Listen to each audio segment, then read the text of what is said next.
Hey everyone, and welcome to our March live event for National Quilter Circle. We are once again joined by Toby Lishko, who is here to answer some of your quilting questions. Thank you for being here, Toby. Thank you for having me. Of course. So we have a few things we want to cover first in terms of some fun things we have going on through our sites. And then, of course, we want to get your input on those things, Toby. So the first thing we want to talk about is, for those of you who have been with us for the past few weeks, we're wrapping up the Ice Crystals Challenge, which was designed by Toby. So do you want to say a little bit about that challenge real quick, Toby? Well, I've just been amazed at what everybody's been doing with the blocks. It just amazes me how creative everybody is. Yes, absolutely. So, of course, if this is the first you're hearing about that challenge, you can go to nationalquiltercircle.com and sign up for that. Of course, there's the NQC Quilt Block Challenge Facebook group page. You can find all of the patterns there. But if you are up to date and you've just finished that one and you're waiting for our next new one to start, we have something for you to work on in the interim. And our new challenge that Toby and I are working on incorporates some optional applique. So we thought we'd give you a fun applique practice option, which is our spring mix and match table runner. So there should be a banner either above or below this video that you're watching right now, and you can click that to sign up for it. And it's 9 different applique blocks. The first block unlocked today. The remaining blocks will start unlocking April 1st, and you'll get one a day for the next 8 days. But so this is the block that unlocked today. It's a super cute little Easter egg.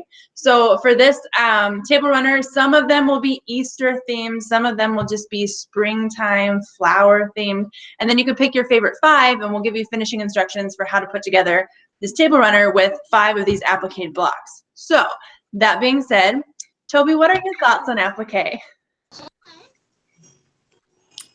that again? I said, what are your thoughts on applique? Do you like it? Do you not like it? Is it one of your favorite things to do? I have taken every kind of applique class that you can think of. I've done a needle turn applique. I've done machine applique. I've done reverse applique. I've done it all. And I'm a piecer. So I do applique if I have to. I don't know if people can see me or not, but I did design a couple applique quilts. I designed this quilt here. Can you see that?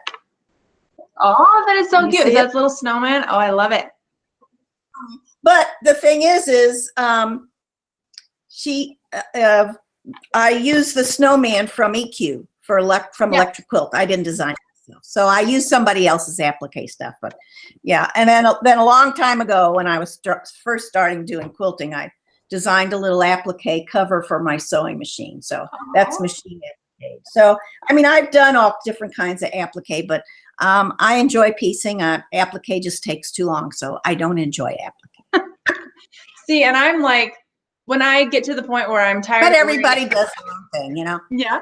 I get to the point when I'm tired of worrying about seam allowances and I just want to play around with some fun shapes. That's when I go to applique. And I do prefer raw edge machine applique using fusible web. I don't want to have to spend the extra time to do the turned edge, though I have done it. So that's my preferred one. So of course, if you want to join in on our spring mix and match table runner, just click the banner above or below this video.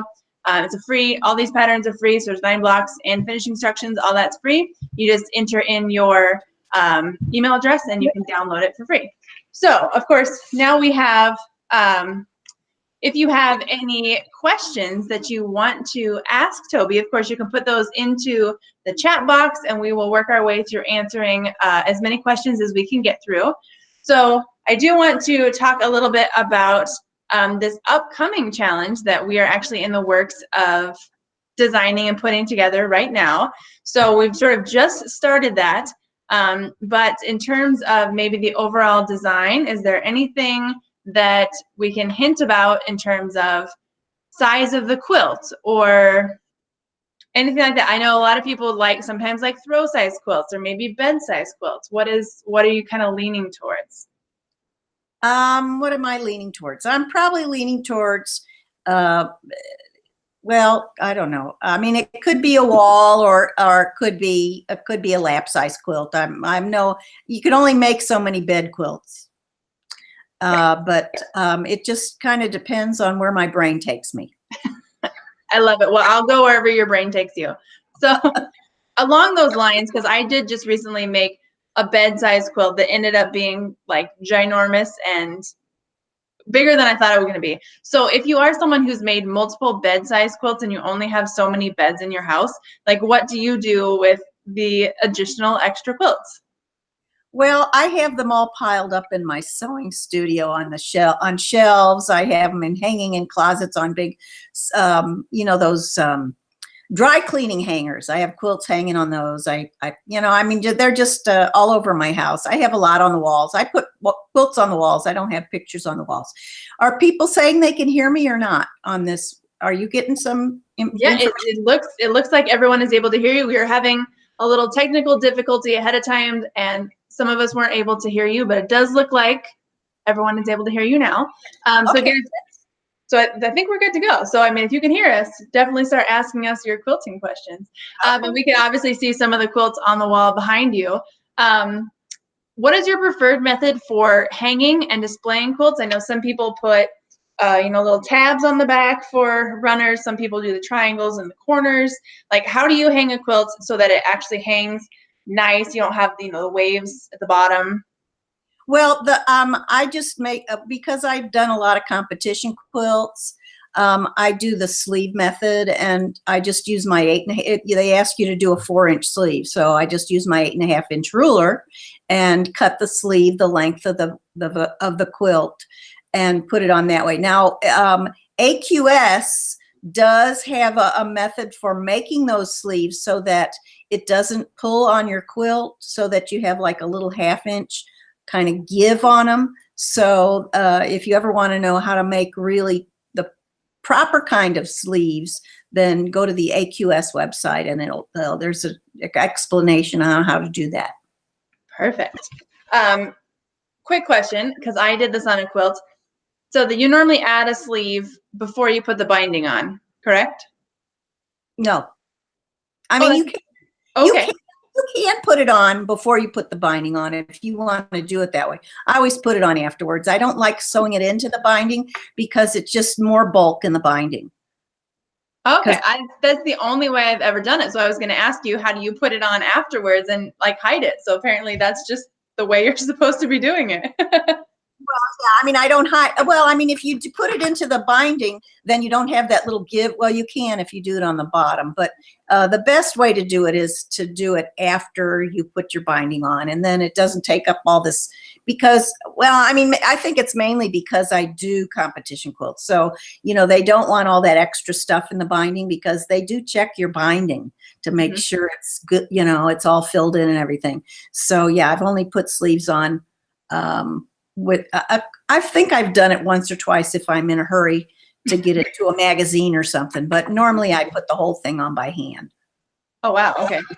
And you're confident that hand stitching is strong enough to hold that quilt? So say you're going to hang it on a wall for 20 years, you know that that's going to stay put? Yeah, pretty much. I use quilting thread when I do that. Okay. But I use quilting thread for my binding too. Okay. Perfect. We have a question here. This is from Sheila, and she says she was wondering what software was used to develop the blocks, and she says she found it very interesting to have all of the subtle differences. I use Electric Quilt, and I've been using it for years. They're on Electric Quilt 8 now, version 8. And I use it to design all my patterns, all my quilts, all my blocks. And you can use it to print out your templates, to print out paper piecing sections. You can use it for all that. So it's just a wonderful program. And you don't have, I mean, they have a mini version. You don't have to spend a lot of money if you want to just kind of use their mini version. And it's just a great program. I just love using it. I couldn't live without it. Sometimes I spend all day just playing on my computer, designing quilts. I might have done that like a couple days ago, just playing around with, but then so I find like EQ is like the Pinterest of quilt design programs for me, because I just end up scrolling through, and then by the time I'm done, I have like 7 more projects that I want to do. So it's time consuming in multiple ways. Well, it is. I mean, I have some quilts that I started in one just group of quilts, and I have like 70 different quilt versions of it. So, you know, you got to pick one.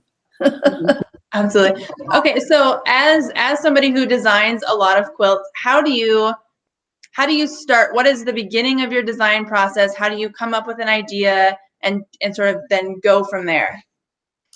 Well, usually my design process starts with a fabric, because a fabric company gives me a fabric line, and then they'll ask me to design a quilt to go with that fabric line. So, I mean, I do things backwards from everybody else, because most people look at the quilt, and then they find a fabric to go with that quilt, or they'll find the fabric that's the quilt's made from, you know, or a kit or whatever. But I usually like to take the fabric and figure out what I want to do with that fabric, because for me, that's the designing process that goes on in my brain. See, I think I'm the exact opposite, because I will design with no fabric in mind, and I will only design using solid colors. And then, like, based off the solid color, then I'll find a fabric that will go. And that's hard to do, though. You know, I mean, I've designed some quilts with just solids, and that's not easy to do. So, you know, I mean, it takes talent to do it that way too. Well, I think it's just because I shy away from prints. I just like, if I could make every single quilt ever just out of solid fabric, that's probably what I would do. Oh, I love to fussy cut, so I couldn't avoid prints. Well, and speaking of your fussy cutting, everyone will have to check back on National Quilter Circle soon, because Toby filmed some great tutorials for us on how she does fussy cutting. So you'll have to check back for those. Those should be coming available soon.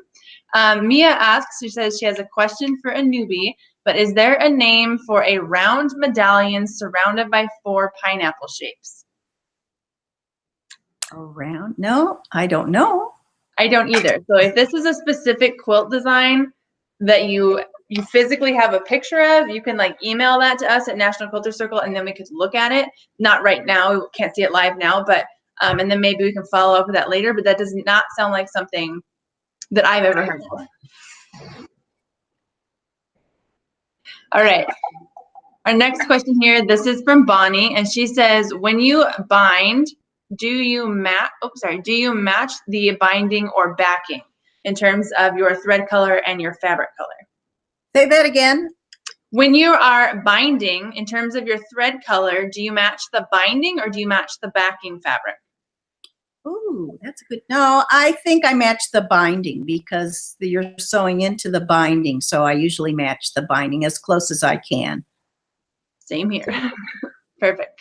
All right. Someone asked, when freestyle machine quilting on a domestic machine, do I still have to pin all of the layers with hundreds of pins? When freestyling quilting? Like free motion quilting. Oh, yeah. Oh, well, you know, I mean, there's different ways of basting your quilt. I mean, if it's a small quilt, you can always do spray basting, or you can use the batting that you iron on. Or you can just baste it with some thread, you know, sewing, you know, 1.5 inches or a couple inches apart. So you don't have to use tons of pins. Usually when I started quilting, I did use safety pins, and I think I pinned them maybe 4 inches apart all the way around the quilt. And it's really hard to quilt when you got all those pins in it. We do have several videos, though, on National Quilter Circle on, like you said, a variety of ways that you can pin baste your quilt, using safety pins, using just straight pins, and sort of how to work around that. Our next question here, though, Holly says, I missed the start, and she wants to know, is the next challenge a mystery? Well, that's a good question. I think the consensus from Ashley doing no. Oh, no, I'm telling you, you're right. Yeah, I think the consensus was that we're not doing a mystery this next time. We're going to give you a break. We're going to show you what it looks like up front. So I'm hoping that by seeing it up front, you guys aren't going to be afraid of it, you know, because a lot of you have said, oh, if I saw this in the beginning, I wouldn't want to do it because I would be afraid. So don't be afraid if you look at it and you think, oh, it's going to be too hard, because, you know, Ashley and I walk you through everything, and we can get you through any problems you have. Absolutely. And I hope everyone is happy about the no mystery idea. It wasn't just Toby and I like deciding no mystery. We did put out a poll and just no mystery won out percentage wise. So that's how we decided on it. So it's your guys' decision. All right. Faith asks, what do you think about the new trend in fabrics now versus, say, the 1990s? Well, I don't know, but I think the 1990s fabrics were dull compared to what's out in the market today. I mean, it's amazing me there's so many different new fabric companies now today. So I love the new I like bright and colorful and lots of prints and lots of stuff to play with. So I really like what's out right now. See, and I'm sticking to the solids. Just kidding. That's okay. Jerry wants to know, what is the best quilt pattern for a beginner? We had this question once before, and I told them, I said, the best pattern for a beginner quilter is the rail fence, because all you have to do is you're cutting 3 or 4 strips, sewing them together in a block. You can square off the block, and then you just rotate the blocks, and you don't have to match anything. And I think that's the first quilt I learned to make in 1998. That was a long time ago. That's when the rotary cutter just came out. Really? I did not know that. I just assumed they'd been around for 1985 is when the rotary cutter first came out. 85? 85. That was my first quilt, is the rail fence. I'm happy to know the rotary cutter's older than me, I guess. I feel old. That just means you have that many more years of amazing quilting experience to share with us. So there. Speaking of a rail fence, we do have even a class on National Quilter Circle on beginner quilting, and I believe that is one of the quilt designs featured in that one. But that's a fun one where if you are somebody who doesn't think they can read a pattern or is intimidated by trying to read a pattern, that is one where, like, visually you could probably figure out how to make it correct, just because you're really just rotating there's no complicated cutting instructions. No. And plus you can use jelly rolls, you can use pre-cut strips, so you don't even have to cut your own strips out. You're just cutting them to length, and that's probably the easiest way to do it. Yeah. Speaking of pre-cut fabric, so I had this question earlier when I was doing another live event. So here's just a random pre-cut that was sitting on my table. But so most pre-cuts have these like little pinked edges. Do you cut them off? Do you leave them? Do you line up on the outside of the pinked edge, on the inside of the valley? How do you work with pre-cuts? Okay, you do not want to cut them off. You will make a big mess. Plus, you'll make the whatever pre-cut it is smaller than it is. So you have to use the little points as your edge when you're piecing it, because that pre-cut is cut to the size using those points in the size. So the 2.5-inch strips include those little jagged edges to the outside edge. Mm-hmm. Perfect. Do you find that if you're using pre-cuts with, say, like another non-pre-cut, so just for my example, I'll use this little, and you have a regular edge, when you're lining up your fabric, do you then, put the regular fabric on top so you just don't see those pinked edges, so they're not a distraction or something when you're trying to sew? Do that, yeah. I mean, I don't think it would make any difference which is on top or not, as long as your whatever straight edge you have is your seam, is along your edge, your foot, or whatever you're using as a seam guide. Perfect. Speaking of seam guides, so I'm going to tease another little video tutorial that you filmed for us that should be available on the site soon. But can you talk a little bit about how you measure and gauge your 1/4-inch seam allowance, and, do you use a scant 1/4-inch, that kind of thing?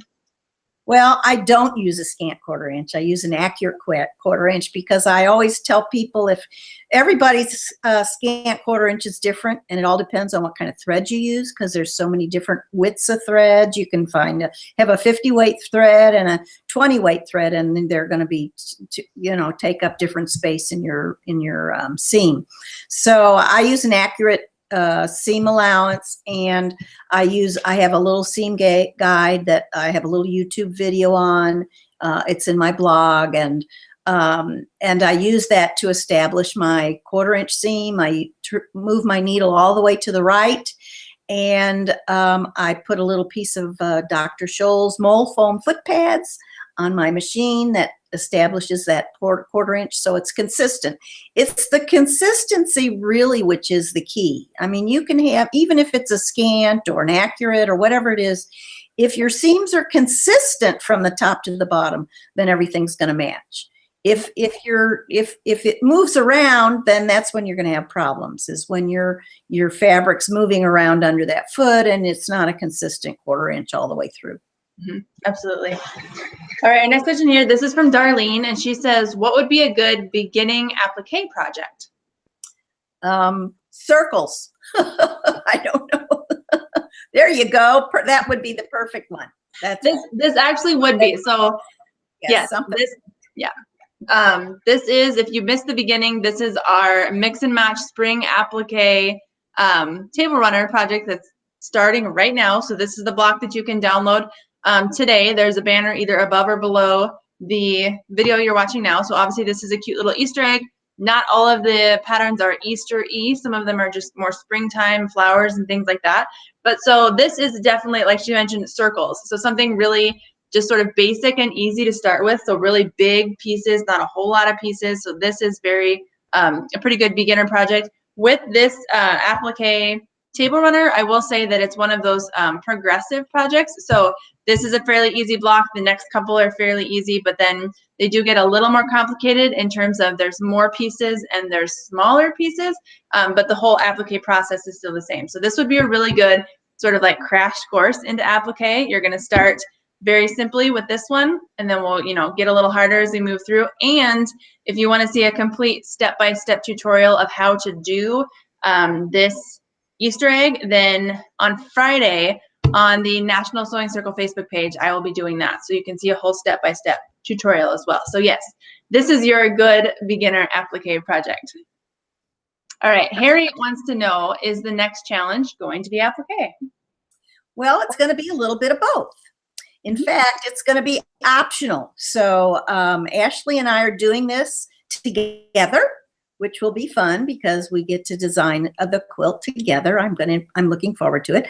And so I'm going to have some piece blocks, and Ashley's going to design some applique blocks. So there's going to be places in the quilt where if you wanted to do applique there, you can. If you wanted to do piece blocks there, you can. So it's going to be kind of up to you which way you want to go. So yeah, it'll be, if you don't like applique, then you don't have to do the applique. Exactly. Or you can end up just making 2 versions of the quilt. Well, that's true. You could do that too. Since we've had many people during past challenges not only do their own sort of variations, their own layouts, their own twists on the quilt, making multiple quilts. So we're going to kind of give you a bunch of options and sort of just let you run with it. But of course, there will be, precise, exact instructions if you want to follow those, but then there's definitely a lot of leeway involved. Deirdre wants to know, what are your preferred quilt batting? What is your preferred quilt batting, and where do you buy it? Okay, my preferred batting is Quilters Dream. And Quilters Dream makes a beautiful, really nice polyester. I know you think of polyester and you think of this awful stuff that we used to put in our quilts, but it feels like cotton. And it quilts very nice, and you can get it really thin. You can get it in 3 different weights. And Quilters Dream makes a cotton batting. They also make a blend. They make a child's batting that's fireproof. They make a green batting that's made out of bottles, plastic recyclable bottles. So they make all different kinds of batting. But my favorite is Quilters Dream Poly, and their black batting, which if you're doing dark quilts is the best, I think the best on the market. So that's the kind, and you can buy it online. You can go to their website and buy it there, or sometimes you can find them at Joann's or some of the quilt shops. Perfect. Do you buy little packages at a time, or do you go and buy the big giant rolls at a time?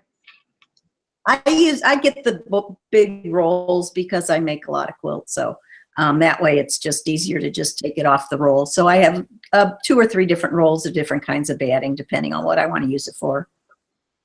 So in terms of, because I know I've seen little bits of your studio behind you and the size of it, where do you store all this stuff? Here. We get a tour. There. There you go. Huge, plenty of room. Perfect. I have, it's 1,500 square feet. So, oh wow, I have all kind, and then it's in my house. So yeah, but it's my shop. I have a shop. So, you know, it's my shop, it's my office, it's my, where I've collected fabric for 35 years and it's on shelves all over the place. So yeah, I have a design wall. There's my design wall over there. You see it? Yeah. Okay. See. So yeah, I have a beautiful, perfect area. I'm gonna have to tell my husband we need to build an extension onto our house, and we're gonna get started on that real soon. I think that's a wonderful idea. I think so. All right. Kat wants to know, what was the name of the design program that you use? Electric Quilt. Perfect. So, and they have different versions of it. They have it for a Mac. They have it for a PC. They have a mini version, which isn't as expensive as the full scale version, but it's a fantastic program. I design all my curve blocks. I design everything in that. Yes, absolutely. Yes. Barbara wants to know, what is the definition of a scant 1/4 inch, and why do quilters use it? Why do quilters use a scant 1/4 inch? Okay, well, like I said before, there's so many different definitions of a scant 1/4 inch. When you ask a different quilter, they'll all give you a different answer. One will say it's a threads width. One will say it's a smidge. Basically, what they're saying is you want a little less than 1/4 inch, because when you go to press your seam, it takes up some space. So that's why it's a scant, meaning it's just a little bit less than 1/4 inch. But like I said before, it has to be consistent. So as long as you have a 1/4 inch foot or some kind of 1/4 inch guide or gauge to help you be consistent, then that's all that's important. Yes, absolutely. And of course, you mentioned that you did the video that will be on the site soon. And then actually earlier this afternoon on the NQC Facebook page, we did a quick little live talking about accuracy and consistency as well. So we have all sorts of resources out there for ways for you to make sure you have an accurate seam allowance, how to test it, and just, you know, make that part of your religious practice in terms of your piecing. All right, someone asked, do I have to square up all of my blocks before sewing the sashing? If I don't, what will happen if some are 1/8 inch off? Well, 1/8 inch off isn't that much. I mean, you can still, you don't have to square up your blocks unless they're really all, I mean, if they're all really a lot different in size, you know, I mean, if they're a 1/2 inch off or 1/4 inch off, you want them all to be the same size, and you want to base it on the smallest block you've made. So, and then you would create your sashing to go with that small block. So even though we made 12-inch blocks on our freezer paper project, if your blocks came out at 11.5, then you would cut your sashing at 11.5 instead of 12.5. You know, I mean, you just have to base it based on your own personal measurement.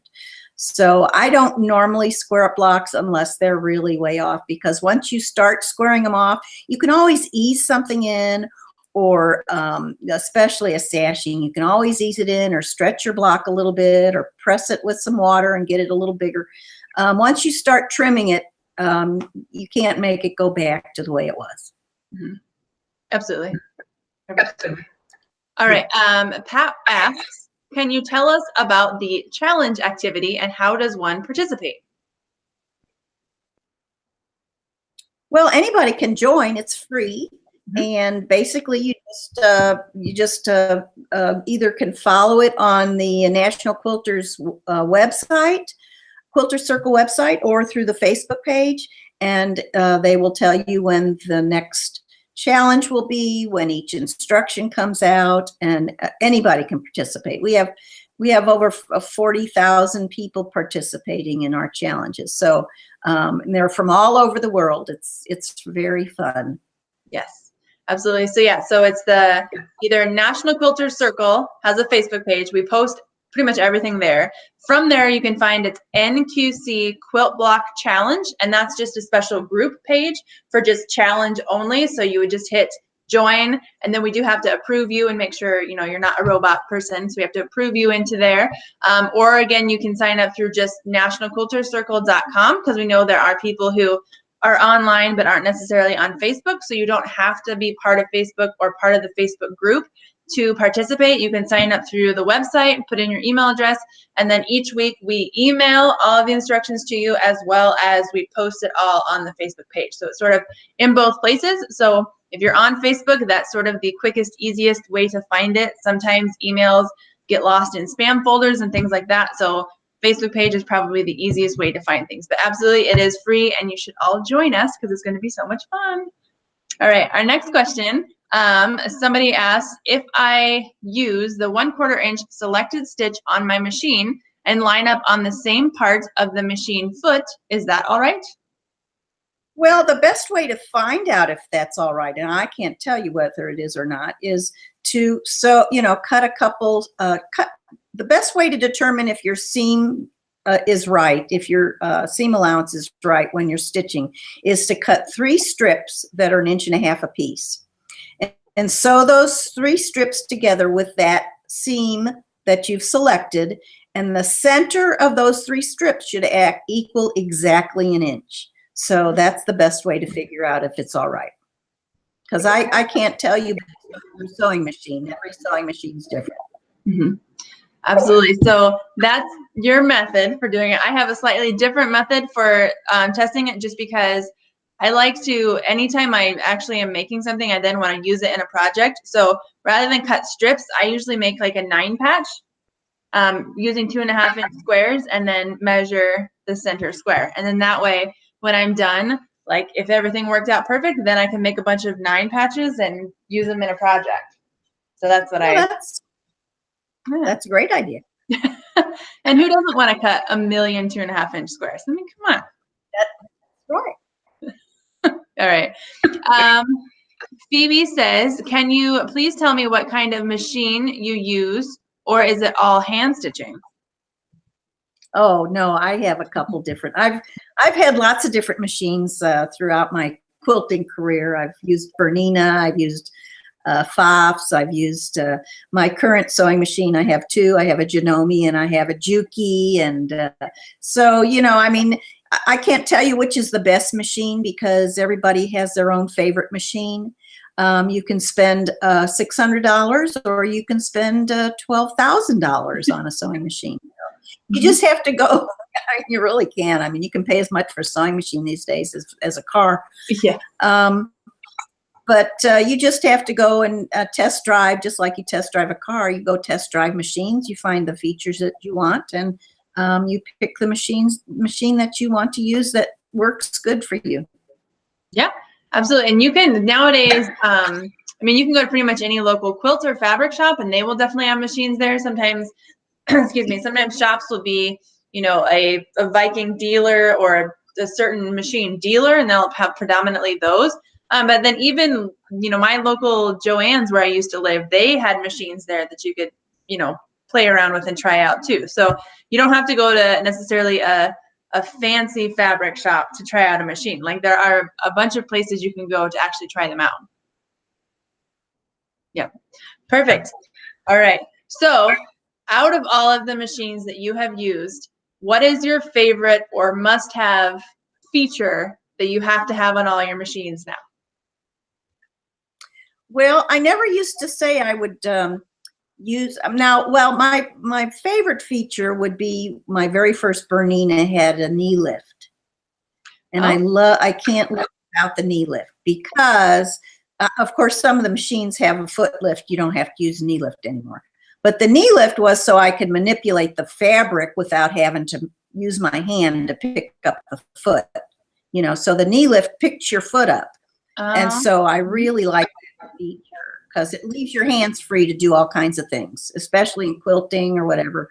Currently, I've been using, the newest feature I really like is the knot feature. So you can knot something at the beginning and at the end of your stitching.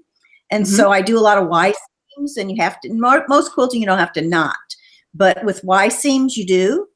And so great, because sometimes when you do a back stitch, it goes further than you want it to go. Yeah. So with the knot feature, it puts it right in the place. So I really like that feature now, that most machines have that little knot feature. And occasionally I'll use the scissors. I'll cut, I don't use it very often, but sometimes I'll use the scissor feature in my machines. But those are probably the three things I like the best. See, and I have never used a knee lift. I also don't think that I've ever purchased a machine that has a knee lift that just comes with it. I know it's like with some machines, it's like an add-on feature that you can get, and I just have never gotten it.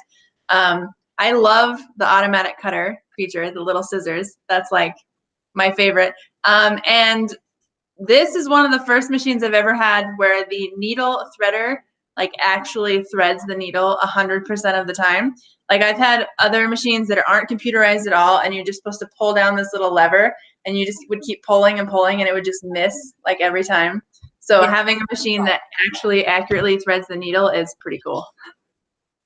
Hey, that is pretty nice. Some of the new machines now will wind your bobbin inside the bobbin. What do you mean? But you don't have to take it out of the bobbin. Out of the bobbin case. They'll wind it when it's in the machine. Some of the new machines do that. Yeah, I don't have a machine that does that. This machine has a separate bobbin winding motor though, so you don't have to unthread your machine. So if you're sewing, like you can be sewing along with this one, and then you can just put thread on this one and go down here and wind your bobbin. Like you don't have to undo everything. They're getting really high tech these days with like awesome features.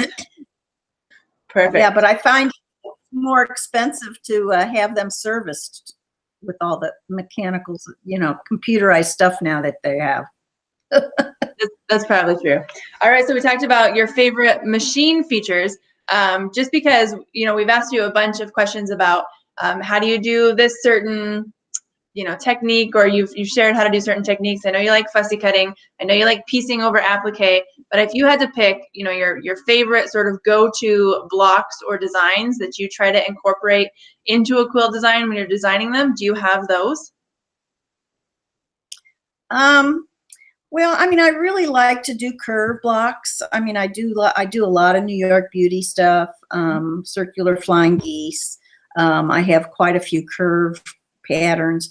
I just love doing curves. I think it adds so much to the design of a quilt, and it adds so much movement.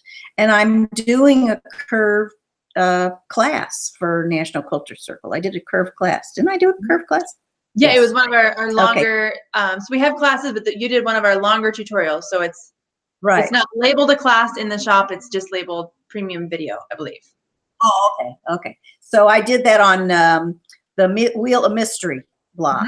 And so I just think they're fun. Most people avoid curves because they think they're hard when they're really not hard, So my go-to block is a curve block. So then what are some of your tips for doing these curve blocks so they don't seem so intimidating or hard if you've never done them before? Well, the tip is you want to have the concave piece, which is the piece that I call the smile, on top, because that's the one that ends up with the pleats in it all the time. So when that one's on top, you can kind of gauge where you don't get any pleats in it.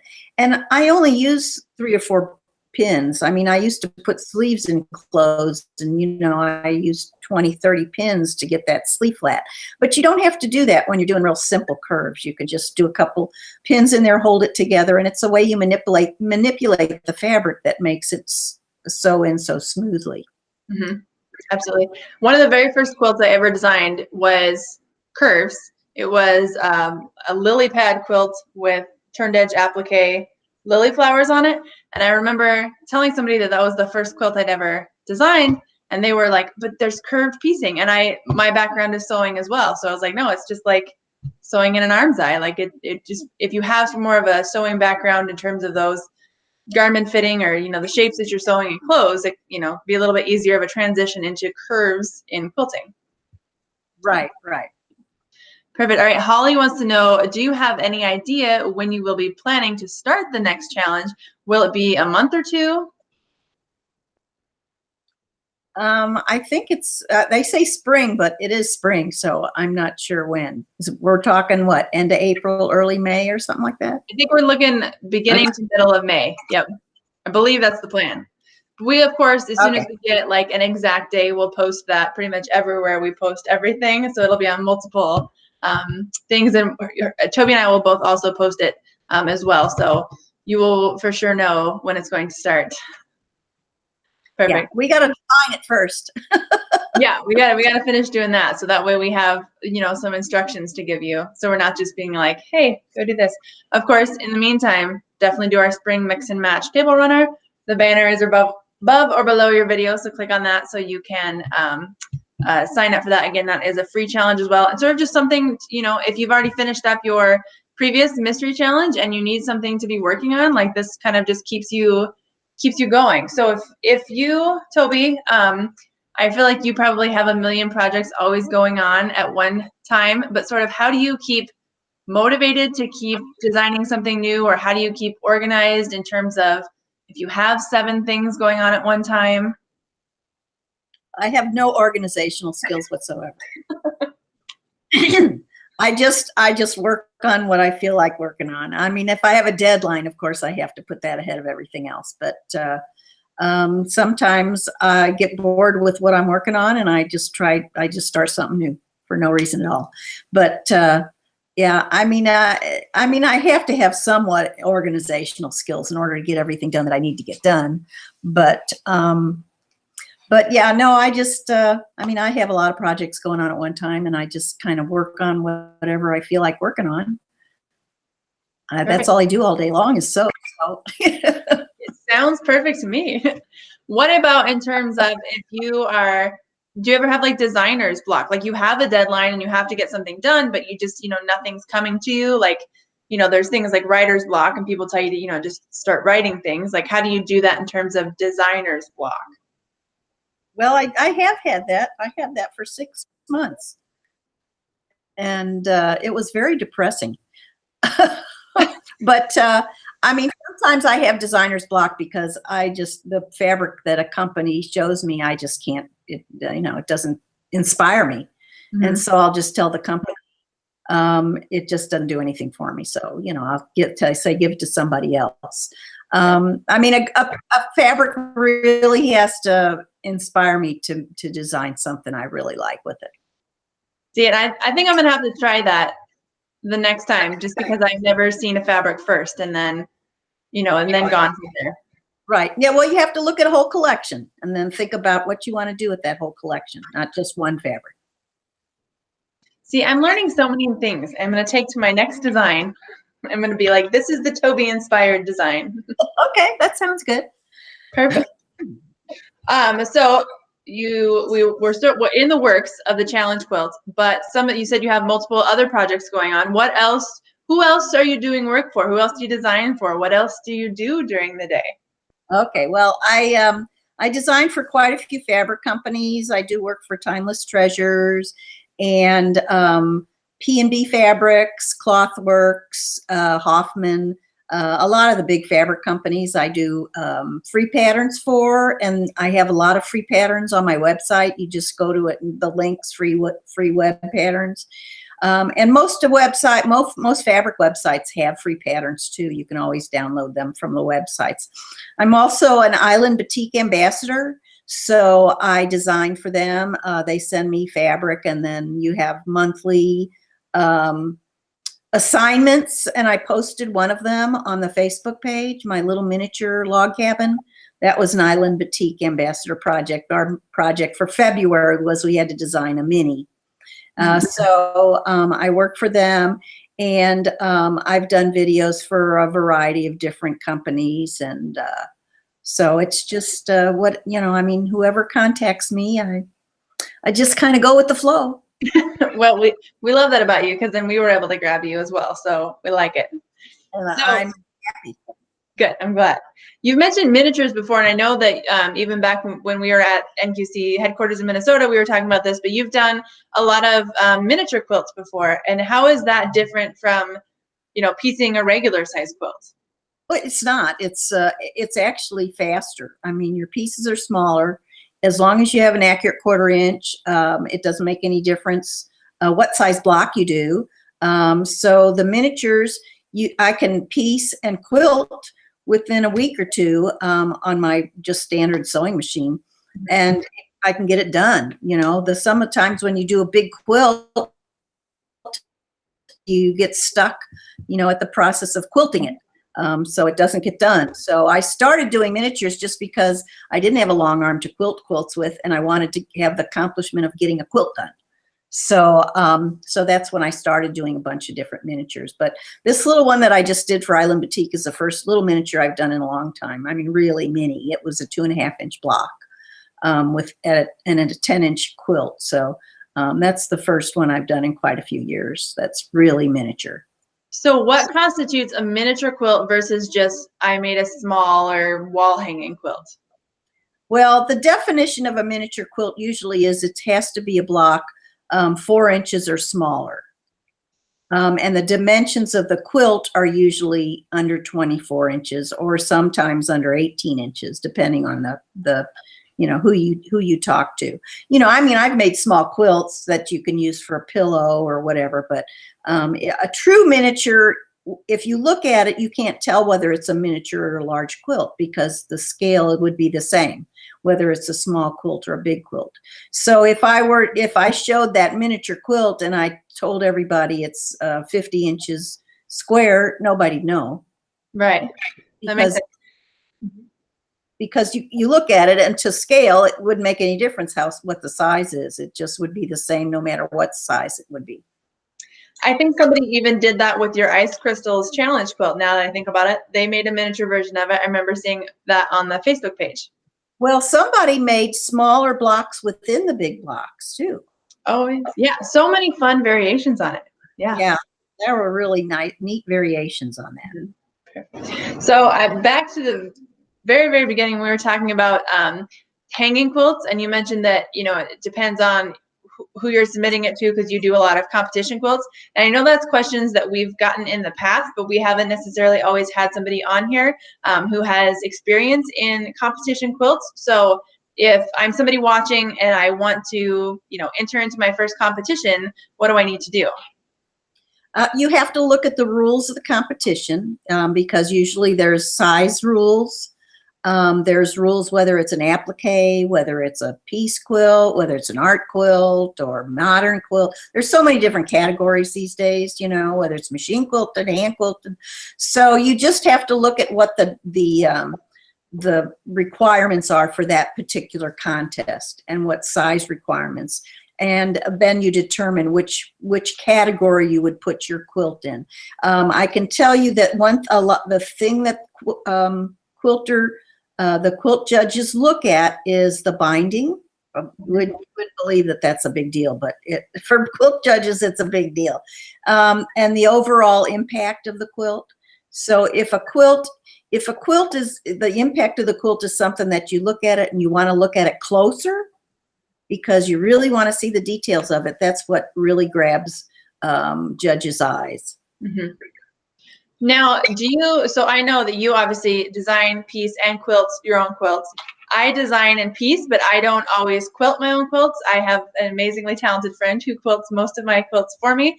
Do you have to do every step of that process in order to enter a quilt into a show? No. You can have a 2-person quilt. You have a group quilt if you wanted to do a group quilt, if there's those categories. And I have had some of my quilts quilted by a friend of mine who's an amazing quilter. She does feathers like nobody does feathers, and I'm not a very good feather maker. So, and so I've entered a couple quilts that she has done the quilting on. And so you just have to make sure you list their name as the quilter. I don't believe you that you're not a good feather maker because I remember you sending me a picture of a quilt that I don't know if you put it out there yet to whoever you were giving them to, but those were some pretty good feathers and some pretty good quilting. So I feel like you're selling yourself short there. Well, yeah. All right, so we have time for a couple more questions here. Since we're on the topic of long arm quilting and feathers in general, if you are, whether you're long arm quilting or you're traditional machine quilting and you're free motion, what do you practice? What do you start with? How do you become a master feather artist?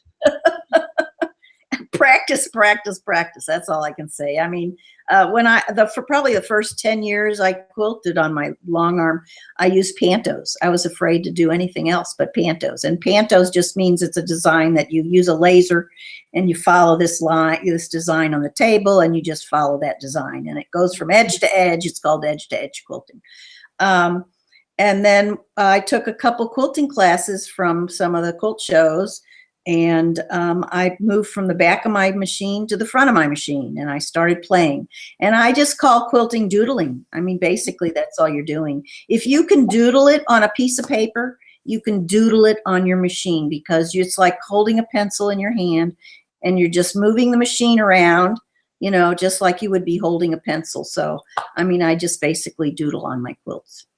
It's the biggest pencil I've ever seen. Just like we mentioned that you can try out machines at different craft and fabric stores. So there are specific long arm quilt machines where they will have some setup that you can play around with.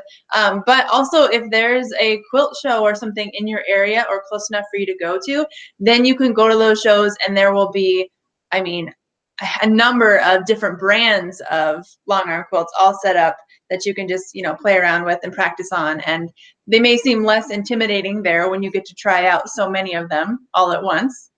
And some cost as much as a house. Yes, so we have as much as a house and as much as a car. So we have, it can be an expensive hobby. Quilting can be expensive. Yes, it can. However, if you are somebody who wants to get into long arm quilting, you don't want to necessarily spend the money for a long arm quilt right away. There are places that like quilt shops that have long arm machines that allow you to rent time on them, so you can actually bring your quilt with you and quilt it there on their machines. All right, we have one last question here. It says, in Australia, our bed sizes seem to be different to the US. When making a quilt, I'm a beginner. Do I just measure the bed and then decide how far I want the quilt to hang over the sides? And that's exactly what you're going to want to do. And then you have to decide whether you want a pillow cover, you want to tuck your pillow in, or you're just going to cover your pillow, or you're just going to put your pillow on top of your quilt. So yeah, you want to determine how far you want it to hang down from the sides of the bed and the back of the bed. And then just that'll determine, how many borders you put on it or how big you want to make it. Usually the top of the quilt fits the top of the bed, and the borders are what hang over the edge of the bed. Yeah, that's exactly what you're going to want to do. Yep. And I would say the one thing that I make a little bit different is that if I plan to just have a quilt on top of my bed or bedspread, because it's, for extra warmth, only used in the winter, like I'm going to make that a little bit smaller than if the quilt is going to be in place of a bedspread, because then you want to measure not only the top of the bed, but how tall your mattress is too. Because me personally, I like to make sure that all of the mattress, and sheets and everything are covered by what hangs down over the edge. So if your quilt is in place of a bedspread, make it a little bigger. So perfect. All right. Well, that is our time. Thank you so much, Toby, for being here tonight to answer all of our quilting questions and share your quilting knowledge. I'm glad I got all dressed up for this too. I'm glad you did too. Perfect. Well, again, thank you so much for being here. Thank you, everyone, for watching, for joining. Toby will be back again next month to answer more of your quilting questions. We'll, of course, at that point, be able to share a few more hints as to when exactly the next challenge will be starting, but plan sometime in May. And of course, if you want something to be doing in the meantime, click the banner on the page and join and sign up for our free Mix and Match Springtime Applique Table Runner, so you'll have something to do in the meantime. So again, thank you so much, Toby, and I hope everyone has a wonderful night.